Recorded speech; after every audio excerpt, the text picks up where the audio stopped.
నమస్తే, నేను మీ మధు.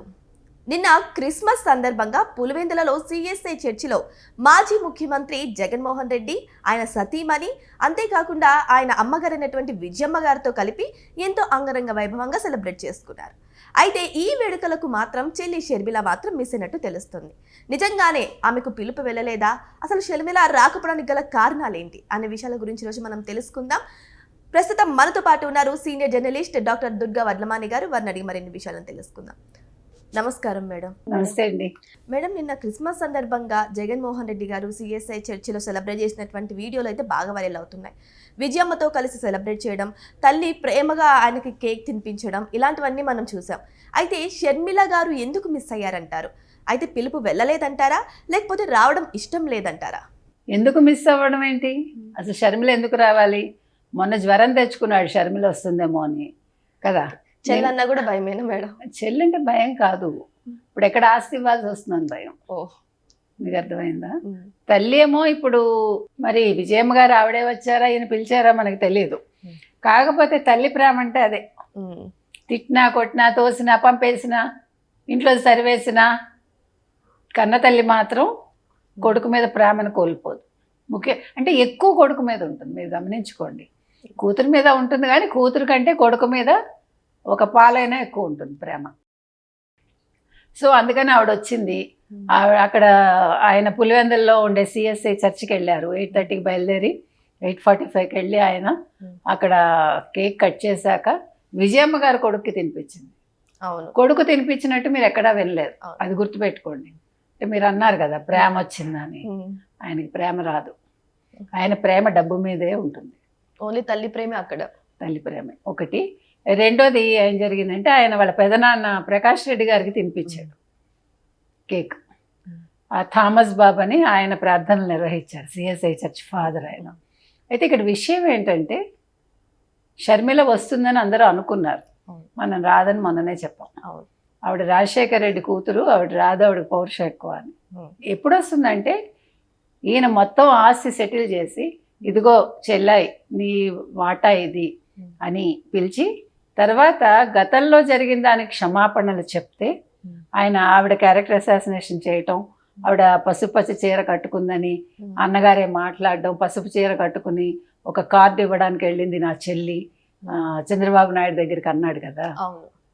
ఒక తండ్రి వయసు ఉండే ఒక వ్యక్తి గురించి ఒక చెల్లెలు వెళ్తే ఆ రకంగా మాట్లాడటం అనేది సిగ్గుచేటు.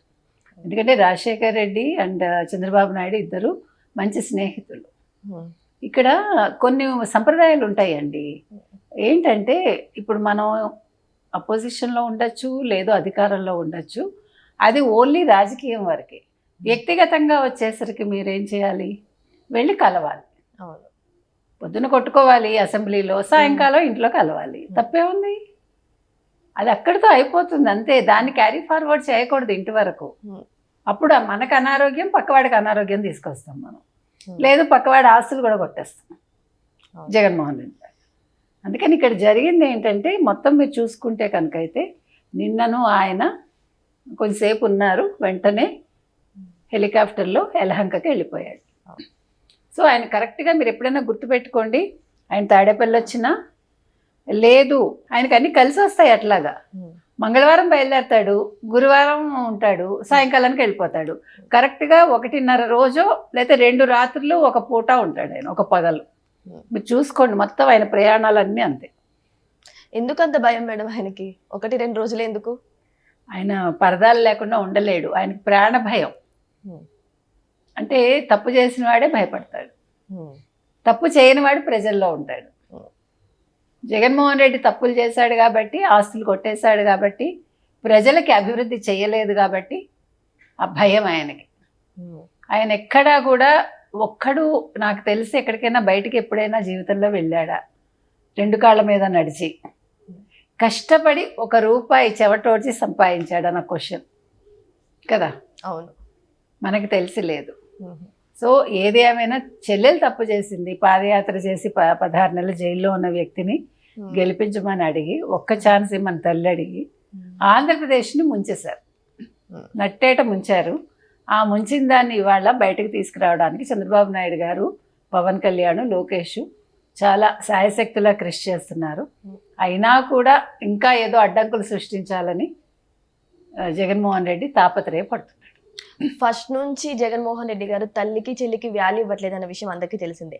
నిన్న కూడా అదే నిరూపితమైంది. చెల్లి గురించి అలా మాట్లాడడం తప్పు.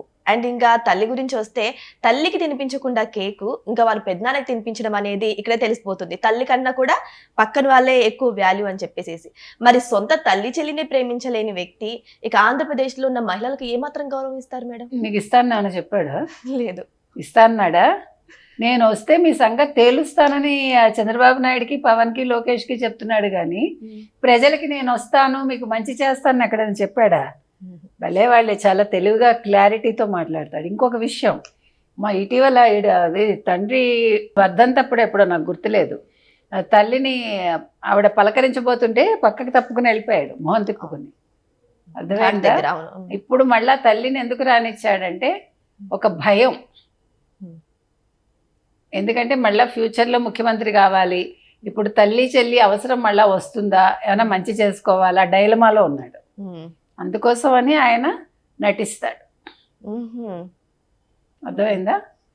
జగన్మోహన్ రెడ్డి తన్ని తాను ప్రేమించుకుంటాడు తప్ప ప్రపంచంలో ఇంకెవరిని ప్రేమించడు. మరి భార్య పిల్లల సంగతి నాకు తెలియదు. కానీ భార్య కూడా బాగా సపోర్ట్ చేస్తారు కదా మేడం, భారతి గారు కూడా. ఇప్పుడు అన్ని కూడా ఆవిడ కొంచెం నెత్తిన పెట్టుకొని రాజకీయాలు కూడా అందరితో ఆవిడ నెత్తిన పెట్టుకోవడానికి అక్కడ ప్రజలేమి ఆవిడనేమి సపోర్ట్ చేయట్లా. ఆవిడ నిలదీశారు ఎన్నికల ముందు. కాకపోతే ఏంటంటే భారతీరెడ్డికి కూడా రాజకీయం తెలుసు కాబట్టి ఆవిడ భర్తకి సపోర్ట్ చేస్తుందా లేదా భర్త ఆవిడకి సపోర్ట్ చేస్తున్నాడా అనేది మనకు తెలియదు. కానీ ఇద్దరు బ్రహ్మాండంగా నటించడం అయితే నటిస్తారు. ఏదేమైనా సరే మేడం, చివరికైతే క్రిస్మస్ వేడుకల్లో ఆ తల్లి కొడుకుల ప్రేమ చూసి అందరూ తనివి తీరా ముడిసిపోతున్నట్టే ఉన్నారు. సో అది ఎంతవరకు నిజమో తెలీదు. బట్ ఏదేమైనా సరే ఇప్పుడు వచ్చే ఎలక్షన్స్ లో మళ్ళీ తల్లి అవసరం ఉంటుందో చెల్లి అవసరం ఉంటుందో తెలియక దగ్గరికి రానిచ్చారో తెలియదు. అది చూసే ప్రజలకైతే తెలియాలి. Thank you so much. Thank you.